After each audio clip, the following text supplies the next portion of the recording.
The wind felt colder than it should have for a late afternoon, but maybe it was only because he felt hollow inside. The CEO sat on the edge of the old wooden park bench, elbows resting on his knees, head lowered as if the weight of his life had finally pressed him down. His suit, perfectly tailored, expensively stitched, looked out of place in the simple park where children laughed and mothers chatted. But he didn't care about appearances today. He couldn't. All he could hear was the echo of the final words exchanged in the courtroom just an hour ago. His wife's signature. His own. The quiet click of the pen that ended a marriage he once thought would last his entire lifetime. He didn't even know how he had walked out of the building and ended up here, in this open space where the world carried on, unaware of the storm breaking inside him. He kept his face hidden, hoping no one would recognize him. He was the kind of man people described as successful, disciplined, untouchable. A man whose life was supposed to be controlled. But his hands trembled. His chest tightened with every breath. And no amount of status or money could shield him from the truth that he was sitting alone in a park because he no longer had a home that felt like one. He tried to inhale deeply, but instead his throat closed. His eyes burned. He pressed the heels of his palms against them, but the tears pushed through anyway. They dripped onto the cement walkway, disappearing instantly. Nobody stopped. Nobody slowed down. They all had their own lives, their own worlds, and he looked like a stranger who belonged nowhere. He didn't even realize a small pair of shoes had stopped right in front of him until something tapped gently against his knee. "Don't cry, mister." The voice was tiny, soft, innocent, yet filled with a sincerity that punched straight through his numbness. He lifted his head. A little boy stood in front of him, no older than 5 or 6. His hair was tousled from playing, his cheeks round and flushed, and his big brown eyes carried a seriousness that didn't fit his age. He held a small leaf in his hand like it was something valuable. "You can borrow my mom," the boy added, as if offering the greatest solution in the world. "She helps when people cry." The CEO blinked, confused. "Borrow a mom?" Before he could say anything, the boy looked over his shoulder. "Mom, he needs you." A woman hurried a few steps closer, holding 2 cups of hot chocolate. She had the kind of face that made strangers feel safe, gentle eyes, soft features, tired yet warm. She wore a simple cream-colored sweater, her hair tied up loosely as if she had rushed out of the house without overthinking it. "I'm so sorry," she said, slightly out of breath. "Sami gets worried when he sees anyone upset. He thought you might need someone." Her tone wasn't pitying. It wasn't intrusive. It was simply human. And for the first time all day, someone's voice didn't feel like noise. It felt grounding. "It's okay," the CEO managed, clearing his throat. His voice cracked, betraying him. "I didn't mean to." "You don't need to explain," she said softly. "We all have days like this. Would you like some hot chocolate? I bought an extra one by accident." He knew she was lying.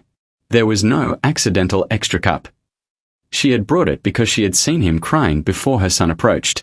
And yet she gave him the dignity of not being exposed. He took the cup with a shaking hand. "Thank you."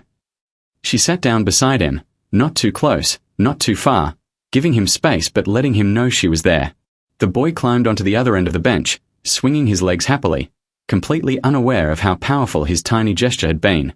"You look like you haven't had a warm moment in a long time," the woman said softly, watching him but not staring.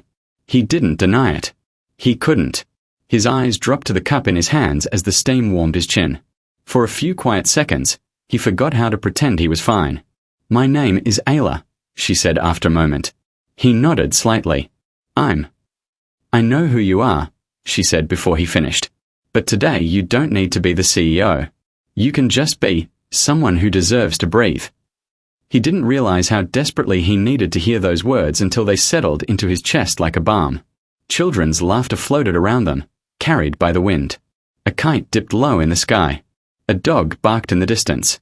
The ordinary world felt oddly comforting, like a reminder that life didn't end just because one chapter did. The boy, Sami, jumped off the bench and ran around collecting colorful leaves scattered across the grass. Every few seconds, he glanced back at the CEO as if checking he was still okay. Ayla folded her hands around her cup, sitting quietly. She didn't push him to talk. She didn't ask personal questions. She simply stayed, which somehow meant more than any advice someone could have given. After a long stretch of silence filled only with the sounds of the park, the CEO finally whispered, "I signed divorce papers today." Ayla nodded gently, her gaze soft with understanding but not shock. "That hurts," she said. "Even when you think you're prepared, it still hurts." He exhaled shakily, the truth settling deeper as he admitted it out loud for the first time. Sami soon returned, holding a big yellow leaf with both hands. He placed it carefully in the CEO's lap. "Mom says every sad person gets one." The CEO stared at it, simple, delicate, almost glowing under the late sun. Something inside him shifted, breaking open in a way that didn't hurt but released. He looked at the boy. "Thank you." "You'll be okay," Sami said with childlike certainty, then leaned his head against his mother's arm before running off again. Ayla smiled softly. He believes in people more than they believe in themselves. The CEO inhaled deeply, the scent of autumn and hot chocolate mixing with the quiet warmth rising inside him. For the first time all day, maybe for the first time in months, he didn't feel completely alone. He didn't know these two. They didn't know him. Yet their presence was the first thing that didn't feel heavy. He didn't realize it yet, but this small moment, this unexpected kindness from a little boy, was about to become the turning point of his life. A moment he would carry forward. A moment he wasn't meant to forget. The CEO hadn't meant to return to the park the next day. He told himself he was just going for a walk, just clearing his head, just passing through. But as he stepped onto the familiar pathway and saw the wooden bench in the distance, something inside him softened. It was the same bench where a pair of kind strangers had sat with him at his lowest moment. He paused a few feet away, unsure if he belonged there again. Then he saw them. Little Sami was crouched by the fountain, scooping water with a small paper cup only to pour it back with serious concentration. Ayla sat nearby, reading a paperback novel with a calm expression.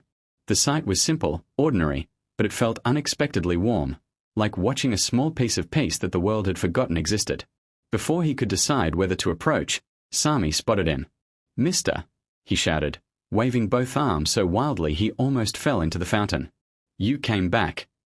Ayla lifted her head, and when she saw him, she smiled. Not the polite smile people used when they recognized his position or wanted something from him. It was a genuine, gentle welcome, as if his presence added something to the day instead of interrupting it. He walked toward them, feeling strangely nervous, like he was stepping into a life he didn't quite know how to enter. "I was just passing by," he said quietly. Ayla closed her book, setting it on the bench. "You're always welcome to stop," she replied. "Even if you're only passing." Sami rushed forward and grabbed the CEO's hand with both of his tiny ones. "Come see. I'm making the water go up and down and it's so cool." The CEO allowed himself to be dragged, the corners of his mouth lifting despite the heaviness he still carried. "Is that so?" he asked, crouching beside the boy. "Yes." Sami said proudly. "Mom says the fountain listens if you're gentle." Ayla laughed softly. "I did say that, but mostly because I wanted him to stop splashing everyone." The CEO chuckled, the sound surprising even himself. He didn't remember the last time he had laughed without forcing it. They spent the next few minutes by the fountain, talking about nothing and everything. He listened to Sami explain his theories about water, clouds, superheroes, and sandwiches. He listened to Ayla talk about the small things she noticed in people, how everyone had a story, even when they walked too fast to tell it. And slowly, the space around him began to feel less like an escape and more like a gentle landing. Days passed like this. Some evenings he came straight from the office, still wearing the suit that symbolized a life he wasn't sure he fit into anymore. Other days he came in casual clothes, surprising even his assistants, who were used to seeing him immaculately dressed. He didn't know what drew him back every time. Maybe it was Sami's bright energy. Maybe it was Ayla's quiet steadiness. Maybe it was the way the park smelled of autumn and possibility. Or maybe it was simply the fact that, for the first time in months, his heart felt like it was slowly waking up. He never crossed any lines. He didn't push for details about their lives, nor did he reveal too many of his own. Everything between them unfolded naturally, like a slow, warm sunrise that didn't need to be rushed. One evening, he arrived later than usual. The sun was dipping behind the trees, casting long shadows across the grass. Ayla and Sami were still on the bench, illuminated by the soft golden light. When they saw him approaching, their faces lit up, as if he was a part of their routine now. "You look tired today," Ayla said gently. "It's been a long week," he admitted. "Then sit," she said. "You don't have to talk. Just breathe." He took a seat beside her, and for a few minutes they sat in silence, watching Sami chase fireflies that had begun to appear as dusk settled in. Ayla glanced at him after a while. "You know, you've changed." He looked at her, surprised. "How so?" "You smile now," she said simply. "Even when you don't realize it." He didn't know how to respond. Her words felt like a gentle truth, a truth he hadn't let himself see. He had been smiling, laughing, breathing, and somehow, without planning it, he had found parts of himself again. But it wasn't just the park that had changed him. It was them. One day, as they walked along a path lined with tall trees, Sami held both of their hands, one tiny hand in each adult's palm. He swung between them with carefree joy, humming a tune he had made up on the spot. "Mister," he said suddenly, pausing to stare up at him with wide, thoughtful eyes, "you're not sad anymore." The CEO looked down at him, taken aback. "What makes you say that?" "You don't look heavy," Sami said, tapping his own chest. "Before, your heart looked heavy. Now, it looks lighter." The simplicity of the observation stunned him. Children saw things adults had long forgotten how to see. Ayla watched them with quiet pride. "He's always been good at reading people," she said. The CEO smiled, feeling the truth of the child's words settle deep inside him. "Maybe I'm learning how to feel lighter," he said softly. Sami grinned. "Good. Heavy hearts make people walk slow." Ayla laughed, covering her mouth. "He's not wrong." As the days turned into weeks, the CEO began to carry a feeling he hadn't felt since his early 20s, hope. Not the loud, dramatic kind. The gentle sort that sits quietly in the chest and reminds you that life can be soft even after it's been hard. He started waking up with a sense of purpose that had nothing to do with business meetings or financial graphs. He found himself thinking about the park bench, the taste of Ayla's accidental hot chocolate, the way Sami waved with both hands like he was welcoming a hero home. But he never forced anything. He never rushed what naturally grew between them. One evening, the three of them sat under the old oak tree as Sami drew circles in the dirt with a stick. The sun was low, painting the sky in soft colors. Ayla looked at the CEO gently. "You know, the day Sami spoke to you, I think he sensed something before I did. He doesn't offer his leaf to just anyone." The CEO touched the dried leaf he still kept in his wallet, the yellow one Sami had given him on the first day. "It meant more than you can imagine." "I think he just wanted you to feel seen," she said.